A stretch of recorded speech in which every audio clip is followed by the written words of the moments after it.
الحمد للہ رب العالمین. ساری کی ساری تعریفیں اللہ کے لیے جو سارے جہانوں کو پالنے والا ہے. الرحمن الرحیم، بہت بڑا مہربان اور نہایت رحم فرمانے والا ہے. مالک یوم الدین، مالک ہے قیامت کے دن کا. ایاک نعبد، ہم خاص طور پہ تیری ہی عبادت کرتے ہیں. وَإِيَّاكَ نَسْتَعِينُ، خاص طور پہ تجھی سے مدد طلب کرتے ہیں. اهْدِنَا الصِّرَاطَ الْمُسْتَقِيمَ، اہدی ہدایت دے ہمیں، اہدنا ہمیں ہدایت دے، صراط المستقیم سیدھے راستے کی. صراط کون سا راستہ؟ صراط راستہ، الذین ان لوگوں کا، انعمت جن پر تو نے انعام کیا، علیہم کا مطلب جن پر، ٹھیک ہے جی، ان لوگوں کا جن پر تو نے انعام کیا. ٹھیک ہے جی، سمجھ آ جائے گی اب اس کی. صراط الذین انعمت علیہم،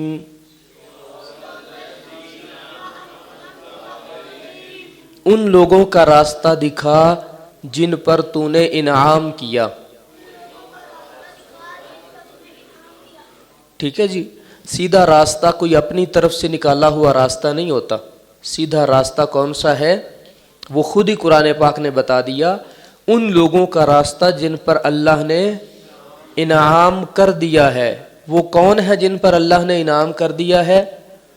اولئک الذین انعم اللہ علیہم من النبیین، نبی، والصدیقین صدیق، والشہداء شہید، والصالحین اور نیک لوگ. وحسن اولئک رفیقا، ان کی رفاقت، ان کی دوستی، ان کی یاری کتنی اچھی چیز ہے، یہ قرآن پاک فرماتا ہے. ٹھیک ہے جی، آج سورہ فاتحہ کا اگلا حصہ جو ہے اس کا ہم ترجمہ کریں گے. سورہ فاتحہ کا ترجمہ ہر کسی کو یاد ہو جانا چاہیے، اور یہ صراط الذین انعمت علیہم، اس کا ترجمہ ابھی ہم نے نہیں سنا نا، بس باقی تو سارا سن چکے ہیں، ساری کلاس سے سنا ہوا ہے، وہ بھی سنتے ہیں ابھی ذرا. غیر، نہ کہ، یعنی ان کا نہیں.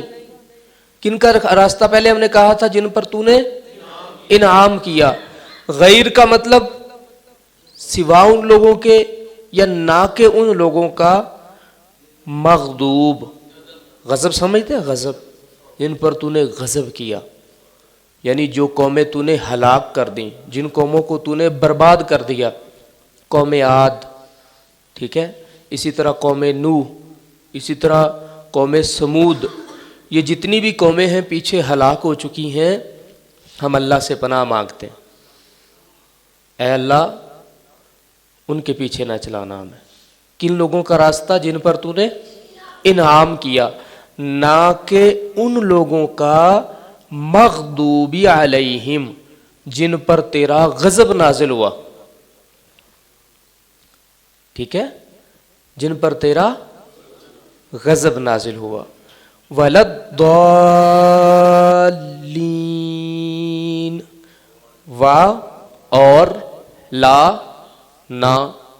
ٹھیک ہے، معنی ایک ہی بنتا ہے تقریباً. نہ ان لوگوں کا راستہ دکھا جن پر غضب ہوا، نہ ان لوگوں کا راستہ دکھا جو ضال گمراہ ہو گئے، گمراہ بہک گئے، راستے سے ہٹ گئے، جیسے نمرود تھا، جیسے فرعون تھا. ٹھیک ہے، لوگ ان کی عزت کرتے تھے، قدر کرتے تھے، انہوں نے کہا پتہ نہیں اب ہم کیا بن گئے، خدائی کا دعویٰ کر دیا. ٹھیک ہے، بھٹک گیا راستے سے. جس نے بھی پیغمبروں کی تعلیم کو جھٹلایا وہ اپنے راستے سے بھٹک گیا. تو خاص طور پہ جب یہ ولدالین کا ترجمہ کیا جاتا ہے نا، وہاں پہ خصوصی طور پہ مفسرین تذکرہ کرتے ہیں اس سے مراد نمرود اور فرعون وغیرہ جو خدائی کا دعویٰ کر بیٹھے، ٹھیک ہے، راہ سے بھٹک گئے۔ فرعون اور نمرود ایسے نہیں بن گئے۔ ایک گناہ ہے بت پرستی، ایک گناہ ہے شخصیت پرستی۔ بت پرستی شرک ہے اور شخصیت پرستی بھی شرک ہے، یہ یاد رکھ لیں۔ کسی بھی شخصیت کا عزت اور احترام اس وجہ سے ہونا چاہیے کہ وہ اللہ اور اس کے رسول کی تابع دار، ٹھیک ہے، ورنہ شخصیت پرستی اتنا بڑا گناہ ہے جو بندے کو نمرود اور فرعون بنا دیتی۔ بت تو بت ہے نا، اس نے بت ہی رہنا ہے، اس کے سامنے سجدے کرو گے تو اس نے خدائی کا دعویٰ نہیں کر دینا ہے، وہ شرک کفر ہے، گناہ دنیا کا سب سے بڑا گناہ ہے۔ اور شرک اللہ نے فرمایا ان الشرک لظلم عظیم، اس کائنات میں اگر کوئی سب سے بڑا ظلم موجود ہے تو وہ شرک ہے، ٹھیک ہے۔ تو بت نے خدائی کا دعویٰ تو نہیں کرنا، لیکن اگر کسی انسان کی اتنی زیادہ تعظیم کی جانے لگی تو وہ خدائی دعوے بھی کر جاتے ہیں، جیسے نمرود نے کر لیا تھا، جیسے فرعون نے کر لیا تھا، ٹھیک ہے جی۔ میں ہاں جی بالکل، میں وہی معنی وہی بن جاتا نا، غرور ہے، تکبر ہے، فخر ہے، میں آ جانا بندے کے اندر، یہ اللہ کو بالکل پسند نہیں ہے، کیونکہ العزیز الجبار المتکبر صرف اللہ کی ذات، اس کے سوا یہ لفظ کسی کو جچتے ہی نہیں ہے۔ کوئی آپ کی عزت اور احترام کرتا ہے تو اس کا مطلب یہ ہے کہ آپ کو کسی کی وجہ سے عزت دی جا رہی ہے، تو جس کی وجہ سے عزت دی جا رہی ہے ان کا شکریہ کرنا چاہیے، شکریہ ادا کرنا چاہیے۔ یا اللہ تیرا شکر ہے، آقا آپ کی نظر کرم ہے کہ آپ کی وجہ سے ہماری عزت کی جاتی، یہ نہیں کہ میں جی بڑی بلاں بن گیا، نہیں، ایسا کچھ بھی نہیں ہے۔ اپنی حیثیت اوقات بندے کی کچھ بھی نہیں ہے اگر اللہ اور اس کے رسول کا کرم نہ ہو تو، ٹھیک ہے جی۔ تو ولدالین جو بھٹکے ہوئے، بہکے ہوئے، گمراہ ہو گئے، کوئی بھی مطلب اس کا نکال سکتے ہیں۔ ہم نے کن لوگوں کا راستہ مانگا تھا؟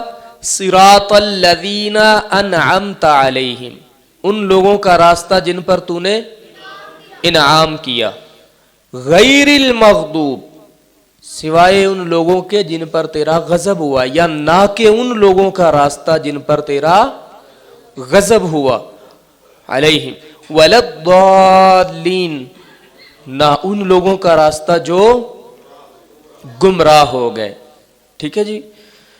یہ اتنی مشقت کے ساتھ ترجمہ کروانے کا مطلب صرف ایک ہے کہ آپ کو کبھی بھولے نہ، یہ کل آپ اپنے بچوں کو بھی بتا سکیں کہ ہم اللہ کی بارگاہ میں جاتے ہیں تو کچھ کہہ کے آتے ہیں، اور کیا کہہ کے آتے ہیں ہمیں یہ بھی پتہ ہونا چاہیے۔ گفتگو ہے نا، مولا علی کا فرمان ہے غالباً، وہ فرماتے ہیں جب میرا جی چاہتا ہے کہ میرا اللہ مجھ سے باتیں کرے تو میں قرآن پڑھتا ہوں، تو جب میرا جی چاہتا ہے کہ میں اپنے رب سے باتیں کروں تو میں نماز پڑھتا ہوں۔ تو آپ باتیں تو کرتے ہیں، یہ کیا بات ہوئی؟ ایک بندہ آپ سے یہ کہے یار مجھے یہ اخبار پڑھ کے سناؤ اور میں آپ کو 1,00,000 روپیہ دوں گا، وہ اخبار چینی زبان میں لکھی ہو یا جاپانی زبان میں لکھی ہو، آپ وہ 1,00,000 روپیہ لے لیں گے؟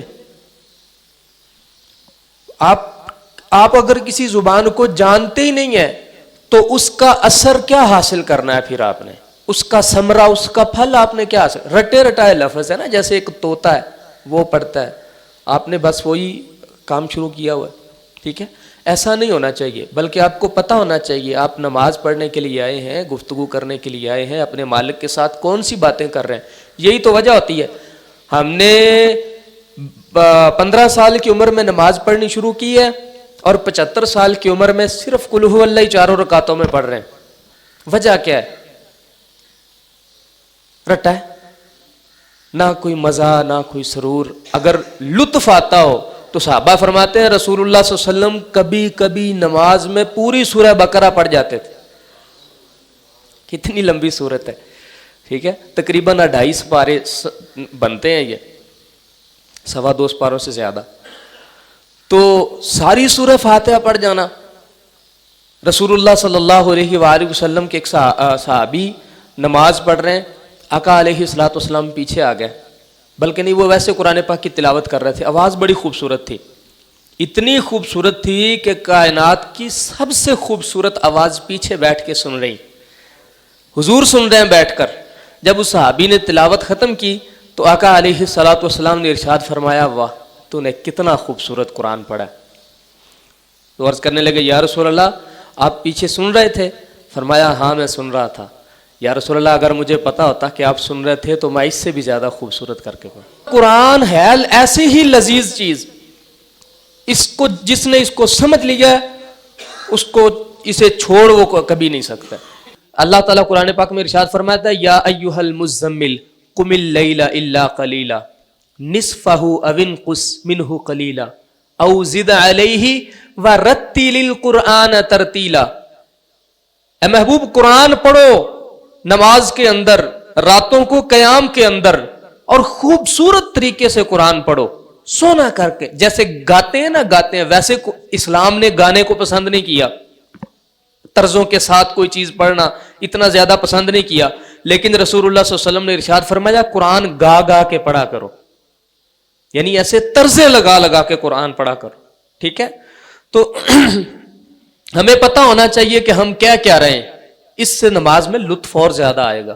اللہ تعالیٰ سمجھ بوجھ عطا فرمائے. اس کا ایک مرتبہ دہرا لیں, غیر المغضوب, ان لوگوں کا راستہ نہ دکھا جن پر تو نے غضب کیا. مغضوب, غضب کی تو سمجھ آ جائے گی نا, مغضوب غضب کا ہی, اس سے غضب کا معنی مراد لیا جائے گا.